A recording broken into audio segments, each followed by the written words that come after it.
पिछले क्लासेस में हम लोग पढ़े थे साइटोप्लाज्म, सेल मेम्ब्रेन, ठीक है। आज हम लोग पढ़ने वाले हैं माइटोकॉन्ड्रिया, ठीक है। तो आप लोग बचपन में पढ़े भी हैं, 9th में 10th में हम लोग पढ़े हैं क्या, what is the mitochondria. Mitochondria is the power house of the cell.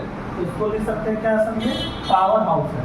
Power house क्यों बोल रहे हैं, पावर हाउस क्यों बोल रहे हैं, क्योंकि ये एटीपी का सिंथेसिस करता है, रेस्पिरेशन में बहुत ज़्यादा इसका रोल है, ठीक है। Power house of the cell, cell का ये है पावर हाउस है, ठीक है।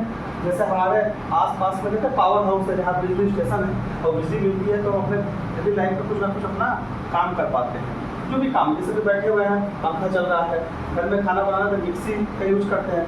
मिक्सी कैसे चलेगा, जब पावर रहेगा तब, बिजली रहेगा तब।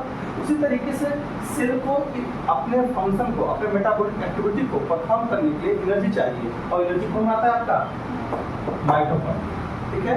इसलिए इसका नाम ये है power house of the cell. अब जो माइटोकॉन्ड्रिया जो टर्म है, माइटोकॉन्ड्रिया जो टर्म है, इस टर्म को देने वाले साइंटिस्ट का नाम है सी बेंगा। टर्म गिवन बाय सी बेंगा। जो माइटोकॉन्ड्रिया टर्म है, ये टर्म किसने दिया था, साइंटिस्ट ने, जिसका नाम है सी बेंगा। क्लियर है, डाउट है। अब ये माइटोकॉन्ड्रिया का जो नंबर है वो वैरी कर सकता है सेल टू सेल, ठीक है। क्योंकि power house of the cell है, तो जिस टाइप का सेल रहेगा तो फिर उसका ये जो माइटोकॉन्ड्रिया का नंबर है ये वेरी कर सकता है सेल टू सेल। जैसे आपकी हार्ट की सेल है, उनमें वो रेगुलर वर्क करती रहती है लाइफ लॉन्ग। अगर एक वो बंद हो गए तो हम लोग भी बंद, खत्म, संन्यास ले लेते हम लोग जीवन से। तो इनके नंबर वेरी कर सकते हैं। जैसे कार्डियक मसल सेल्स, उनको बहुत ज़्यादा एनर्जी का हो सकता है, वहाँ माइटोकॉन्ड्रिया का नंबर ज़्यादा रहेंगे। और नॉर्मल आपकी बॉडी का सेल है जहाँ पे उनको उतनी एनर्जी का हो सकता नहीं है, तो वहाँ पे नंबर क्या है, कम है। इसलिए आपके एनसीईआरटी में मेंशन है कि माइटोकॉन्ड्रिया जो नंबर है वो वेरी कर सकते हैं। ये डिपेंड करता है कि किसी भी सेल में कितने माइटोकॉन्ड्रिया रहेंगे, ये उसकी फिजियोलॉजी पर डिपेंड करता है कि सेल की फिजियोलॉजी क्या है, ये डिटरमाइन करेंगे कि उस सेल में कितने माइटोकॉन्ड्रिया प्रेजेंट होंगे, ठीक है। तो नंबर ऑफ द सेल लिख सकते हैं, sorry, number of the mitochondria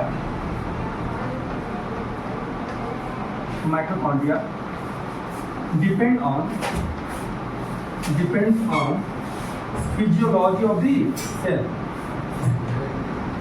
physiology of the cell, ठीक है।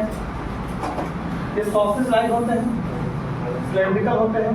आपके बुक में लिखा हुआ सॉसेज लाइक, इट मींस इनका जो शेप है वो शेप कैसा है, सिलेंड्रिकल है, क्लियर है। सॉसेज लाइक बहुत छोटा साइज के होते हैं। हमने तो देखा 0.1 माइक्रो से 0.2 माइक्रोमीटर, अभी 0.4 माइक्रोमीटर ऐसा समथिंग दिया होगा, आप बुक आप देख लीजिएगा। इनके शेप क्या है, बहुत ही छोटे शेप है। अब बहुत ही छोटे शेप खुलने के कारण हम इन्हें स्टडी कैसे कर पाते हैं, स्टेन करने के बाद। विजुलाइज देख सकते हैं, visualise under the microscope after stain करने के बाद हम इसे आराम से देख पाएंगे जब हम माइक्रोस्कोप की मदद से देखेंगे। क्लियर है, क्योंकि साइज बहुत छोटे होते हैं इसलिए इस में दिखाई नहीं देते हैं, तो देखने के हमें स्टेन करना पड़ेगा। यहाँ तक डाउट। आप बचपन में भी पढ़े होंगे कि सर जो माइटोकॉन्ड्रिया है वो सेमी ऑटोनॉमस ऑर्गेनेल्स प्रेजेंट है हमारे बॉडी में, यानी हमारे सेल में। हमारे सेल में एक ऑर्गेनेल्स है माइटोकॉन्ड्रिया जो कि सेमी ऑटोनॉमस है, क्यों है इसका भी स्ट्रक्चर हम लोग समझेंगे। तो यहाँ तक क्लियर है, यहाँ तक क्लियर है। चलिए इसको बताते हैं, फिर आगे बढ़ते हैं। फंक्शन क्या है, एटीपी का फॉर्मेशन करना, इसलिए इसको power house of the cell बोलते हैं। स्ट्रक्चर का अगर फॉर्मेशन करें ये देखिए, एक आपको ऐसे स्ट्रक्चर बना दिया है, ठीक है। ये बहुत बड़ा बना दिया हूँ, तो इसी से काम चलाएंगे। तो ये जो आपको दिख रहा है, दिस इज द आउटर, जो माइटोकॉन्ड्रिया है 2 लेयर से मिलकर बना हुआ है, ये उसका आउटर एनवेलप है। This is the outer mitochondrial membrane, हम यहाँ पर शॉर्ट में OMM लिखिए, आउटर माइटोकॉन्ड्रियल मेम्ब्रेन, ठीक है। इसके अलावा आप देखेंगे इसके ये आउटर माइटोकॉन्ड्रियल मेम्ब्रेन कैसा होता है, कॉन्टिन्यूअस होता है। ये देखिए पूरा लेयर एक कॉन्टिन्यूअस बना हुआ है, कहीं इंटरप्ट नहीं है, तो कैसा है, कॉन्टिन्यूअस है, कॉन्टिन्यूअस। इसके अंदर आपको एक और मेम्ब्रेन देखने को मिलेगा, वो मेम्ब्रेन क्या है, समय समय पर इंटरप्ट रहेगा, कुछ टाइम कुछ टाइम कुछ दूरी तक इस तरह से इंटरप्टेड आपको दिख रहा है। और this interrupted region is known as crista. अब देख रहे हैं ना,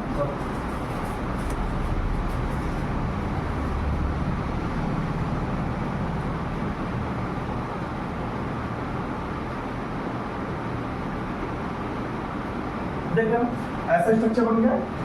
और अंदर देखिए, अंदर का जो दिस इज द जो वायु में सुना है, this is the inner mitochondrial membrane, IMM। Inner mitochondrial membrane कैसा है, नॉन कॉन्टिन्यूअस है, नॉन कॉन्टिन्यूअस, क्लियर। आउटर कैसा है, रेगुलर है, कॉन्टिन्यूअस है, ये आउटर मेम्ब्रेन है। और इनर कैसा है, इनर देख रहे हैं कॉन्टिन्यूअस मेम्ब्रेन नहीं है, ये कहीं बीच में इंटरप्टेड है। और इस ट्यूबुलर पार्ट को, जो ऐसे उभरा हुआ पार्ट है, इस उभरे हुए पार्ट को बोलते हैं क्रिस्टा। क्या बोलते हैं, क्रिस्टा। अब यहाँ हम लिख देते हैं, this is the Crysta, clear है। क्रिस्टा करता क्या सर, क्रिस्टा सरफेस एरिया को बढ़ा देगा। आप लोग पढ़े होंगे डाइजेस्टिव सिस्टम पे कि हमारे इंटेस्टाइन में फिंगर लाइक प्रोजेक्शन बने हुए हैं, चाइनीज फिंगर लाइक प्रोजेक्शन। और ये फिंगर लाइक प्रोजेक्शन करते क्या है, सरफेस एरिया को बढ़ा देते हैं। तो यहाँ भी देखते हैं फिंगर लाइक स्ट्रक्चर बन रहा है, जिसे हम क्रिस्टा बोल रहे हैं। और क्रिस्टा करेगा क्या, सरफेस एरिया को बढ़ा देगा, क्लियर है। ये इसका काम है इंक्रीज। इंक्रीज कैसे दिखा देते हैं, symbol, this the symbol of increase, increase the surface area, ये सरफेस एरिया को बढ़ा देगा, क्लियर है, डाउट है। अब आप देख रहे हैं जो इनर माइटोकॉन्ड्रियल मेम्ब्रेन है, ये टोटल माइटोकॉन्ड्रिया को 2 ल्यूमेन में डिवाइड कर दिया है, ठीक है। एक ये ल्यूमेन बना हुआ है, बाहर का ल्यूमेन, और एक अंदर का ल्यूमेन बना हुआ है। इस अंदर के ल्यूमेन को हम लोग बोलते हैं मैट्रिक्स। ये अंदर का जो टोटल पार्ट है, जो इनर माइटोकॉन्ड्रियल मेम्ब्रेन पूरे माइटोकॉन्ड्रिया को जो 2 पार्ट में डिवाइड किया है, एक ये वाला पार्ट जहाँ हम फिंगर इस तरह से मूव कर रहे हैं, और एक अंदर वाला पार्ट। इस अंदर वाले पार्ट को बोलेंगे मैट्रिक्स। क्या बोलेंगे, मैट्रिक्स। ये होमोजेनियस नेचर का होता है, इसको हम बोलेंगे मैट्रिक्स, क्लियर। और जो ये पार्ट आपको दिख रहा है, जो ये ल्यूमेन क्या है, पहला मेम्ब्रेन का लेयर और दूसरे मेम्ब्रेन के लेयर के बीच का जो ये एरिया जो दिख रहा है, इस एरिया को बोलते हैं इंटर माइटोकॉन्ड्रियल स्पेस, ठीक है, या पेरी मेम्ब्रेनस स्पेस भी बोलते हैं। तो हम उसको इंटर माइटोकॉन्ड्रियल स्पेस है, इंटर मेम्ब्रेनस स्पेस भी बोला जाता है। तो हम लोग इसको बोलते हैं इंटर मेम्ब्रेनस स्पेस, क्लियर है। ये लेयर को पूरा ये लेयर आपको दिख रहा है, डाउट। और अंदर का जो पूरा होमोजेनियस लेयर दिख रहा है, सरफेस जो देखने को मिल रहा है, this surface is the matrix. और मैट्रिक्स कैसा है, होमोजेनियस नेचर का है, यहाँ तक डाउट। अब इस मैट्रिक्स में क्या है ना, इस मैट्रिक्स में इसके खुद के अपने डबल स्टैंडर्ड DNA प्रेजेंट है। देखिए, this is the double standard DNA, single circular double standard DNA। हमने पहले बताया था, बैक्टीरिया को पढ़ा रहे थे, तो बैक्टीरिया के स्ट्रक्चर में मैंने आपको बताया था, जैसा बैक्टीरिया का सेल होता है उसमें जैसा DNA है, सेम DNA इसके पास है। बैक्टीरिया बाइनरी फ्यूजन करता है, ये भी बाइनरी फ्यूजन करेगा। बैक्टीरिया के पास भी राइबोसोम है, 70S राइबोसोम है, इसके पास भी 70S राइबोसोम होगा। बस वहाँ प्लास्टिड, यहाँ प्लास्टिड नहीं है। तो देख रहे हैं, इसके पास single circular double standard DNA present है। अब भाई जब DNA प्रेजेंट है तो DNA क्या बनाएगा, mRNA बनाएगा, मतलब इसके पास खुद का अपना ऐसा RNA भी प्रेजेंट है। अब भैया जब mRNA का फॉर्मेशन हो जाएगा तो जाहिर सी बात है प्रोटीन का फॉर्मेशन होगा विद द हेल्प ऑफ आपका राइबोसोम। अब RNA है, RNA को क्या करेगा, प्रोटीन को फॉर्मेशन करना है, तो उसके पास मैसेज है। तो यहाँ पे कुछ ऐसे है, ये क्या आपके राइबोसोम है। अब राइबोसोम है, तो राइबोसोम क्या करेगा, इससे आके बाइंड करेगा, मतलब बना देगा क्या, protein. Ribosome bind with mRNA और प्रोटीन, मतलब ये खुद का प्रोटीन भी बना सकता है। देखिए यहाँ पे स्ट्रक्चर दिखा दिया आपको।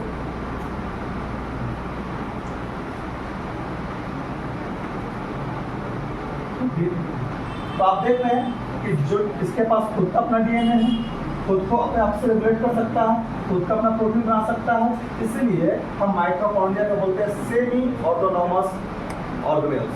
क्लियर है? यहाँ तक डाउट? अब इसके आगे देख रहे हैं यहाँ पर आपको क्रिस्टा बना हुआ है, ये Crysta Crysta Crysta Crysta Crysta Crysta क्या कर रहा है? सरफेस एरिया को बढ़ाने का काम कर रहा है। और इसी क्रिस्टा पे आप देखेंगे कुछ आपको ऐसे स्ट्रक्चर दिखाई देंगे, मतलब यहाँ बना दें इस क्रिस्टा पे आपको कुछ ऐसे स्ट्रक्चर दिखाई देंगे, ठीक है? ऐसे स्ट्रक्चर दिखाई देंगे। इस स्ट्रक्चर को बोलते हैं ऑक्जिसोम। क्या इसी स्ट्रक्चर बोलते हैं? F0 F1 पार्टिकल, या बोलेंगे ऑक्जिसोम्स, या बोलेंगे F0 F1 पार्टिकल्स। ये आपको जो ग्रीन कलर से हमने दिखाया है, this part is known as oxysome. तो ऑक्जिसोम इसे बोलेंगे, या इसी बोलते हैं F0 F1 पार्टिकल बोलेंगे, ठीक है? या इसी बोलते हैं एटीपेज सिंथेटेज। एक एंजाइम रिलीज करता है जिसका नाम है एटीपेज सिंथेटेज। एटीपेज सिंथेटेज, ठीक है? अब एटीपेज सिंथेटेज एक एंजाइम है, इट मींस ये एटीपी फॉर्मेशन में हेल्प करेगा। कोई डाउट? यहाँ तक डाउट है? नहीं। तो ये further F1 particles electron transport chain में हेल्प करेंगे और फर्दर एटीपी का फॉर्मेशन में हेल्प करेंगे। कैसे करते हैं ये आपको पढ़ेगा रिस्पिरेशन इन प्लांट चैप्टर में। तो further it terminate ATP production,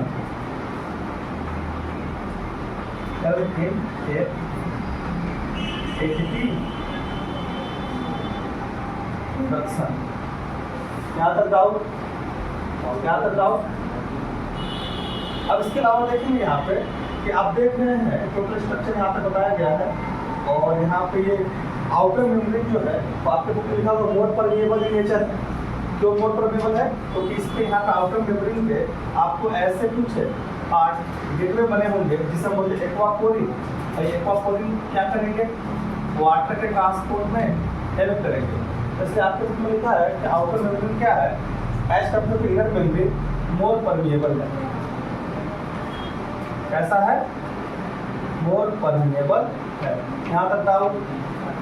यहाँ तक डाउट? और जो इनर माइटोकॉन्ड्रियल मेम्ब्रेन है, इस inner mitochondrial membrane ATP synthesis में हेल्प करता है, इलेक्ट्रॉन ट्रांसपोर्ट चेन में ये हेल्प करेगा, इनर माइटोकॉन्ड्रियल मेम्ब्रेन। यहाँ तक डाउट है क्या? Inner membrane help in ATP synthesis. आप लिख सकते हैं electron transport chain. Inner mitochondria का कैसा फंक्शन है, क्या रेगुलेशन, किस तरीके से अपने फंक्शन को रेगुलेट करता है, क्या आपको कहाँ पढ़ना है? Respiration in plant. तो यहाँ तक कोई डाउट नहीं? एक बार समराइज कर दें, समराइज कर देते। देखिए माइटोकॉन्ड्रिया है, माइटोकॉन्ड्रिया को power house of the cell बोलते हैं। तो बोलते हैं, आपको बताया गया। ये टर्म जो माइटोकॉन्ड्रिया है किसने दिया था? सी बेंडा ने दिया था। इसका नंबर क्या हो सकता है? वेरी कर सकता है। ये डिपेंड करता है सेल की फिजियोलॉजी कैसी है, ठीक है? इनके शेप और साइज छोटे छोटे होते हैं। शेप की अगर बात करें तो शेप कैसा है? सिलेंड्रिकल इन शेप है, सॉफ्टवेयर लाइक शेप है। इनके साइज बहुत ही छोटे हैं, इसलिए इनको स्टडी करने के हम स्टेनिंग करके स्टडी कर पाते हैं। हम स्टेन करेंगे, फर्दर इनको स्टडी करेंगे। अब देखें, this is the structure of mitochondria. इस माइटोकॉन्ड्रिया में जो बाहर तो ब्राउन कलर लेयर बनाया गया है, ये लेयर क्या है? Outer membrane of the mitochondria. अंदर का जो लेयर है inner membrane of mitochondria. Inner membrane ऐसा है, कॉन्टिन्यूअस नहीं है, इंटरप्टेड है। इस इंटरप्टेड रीजन जो ऐसा बन रहा है, ट्यूबुलर पार्ट बन रहा है, कर्व पार्ट बन रहा है, इसे बोलेंगे क्रिस्टा। और क्रिस्टा करता क्या है? सरफेस एरिया को बढ़ा देता है। सरफेस एरिया बढ़ने से क्या होगा? एटीपी प्रोडक्शन में हेल्प मिलेगी। कैसे मिलेगी वो कहाँ पढ़ना है? रिस्पिरेशन चैप्टर में डिटेल में। इसको आप देखें, इसी क्रिस्टा के कुछ सरफेस ऐसे लगे हुए हैं, इस सरफेस को बोलते हैं F1 पार्टिकल। ये पार्टिकल भी आपको एटीपी में हेल्प करेंगे। यहाँ पे एटीपी का प्रोडक्शन में with the help of ATPase enzyme ये एटीपी प्रोडक्शन में हेल्प करते हैं। ठीक है? अंदर का जो मैट्रिक्स है, इस मैट्रिक्स ऐसा होमोजीनियस है। ऐसी मैट्रिक्स में डीएनए प्रेजेंट है, ऐसा single circular double stranded DNA present है। और इसके बाद ये अपना एमआरएनए का फॉर्मेशन कर लेगा। तो डीएनए है तो एमआरएनए बनाएगा, और एमआरएनए है तो राइबोसोम भी वहाँ प्रेजेंट होगा, और राइबोसोम एमआरएनए के साथ मिलकर प्रोटीन का फॉर्मेशन कर लेगा। क्या यहाँ तक कोई डाउट? नहीं, तो आप इसको यहाँ लिख देते हैं क्या है, single double standard circular DNA present होता है, DSDNA। क्लियर है? अब माइटोकॉन्ड्रिया भी अपने आप को डिवाइड करता है, अपने आप को रिप्लिकेट करता है, ठीक है। जैसी आवश्यकता पड़ेगी सेल को, ये अपने आप को डिवाइड कर लेगा, रिप्लिकेट कर लेगा via the process called binary fusion, ऐसे sorry binary fusion, not a fusion, ठीक है, बाइनरी फ्यूजन। जैसे बैक्टीरिया अपने आप को डिवाइड करता है, सेल आगे जाकर आप पढ़िएगा इसको, cell within cell theory. Theory है ये, माइटोकॉन्ड्रिया भी ना बहुत साल करोड़ों साल पहले देखेंगे भी एक इंडिविजुअल की तरफ बिहेव कर रहा था, एक सेल की तरफ बिहेव कर रहा था, और वो सेल क्या क्या इवोल्यूशन होते गया, और ये यूकेरियोटिक सेल के साथ आकर मर्ज हो गया, और फर्दर ये यूकेरियोटिक सेल के अंदर अपना अस्तित्व बना लिया। क्लियर है? इसी को हम पढ़ते हैं, आप आगे जब BSc करेगा या MBBS कीजिएगा तो cell within cell theory पढ़िएगा, तो ऐसे हम जाके नेट पर पढ़ सकते हैं। क्लियर है? कोई डाउट है यहाँ तक? ठीक है, मिलते हैं अगले चैप्टर में।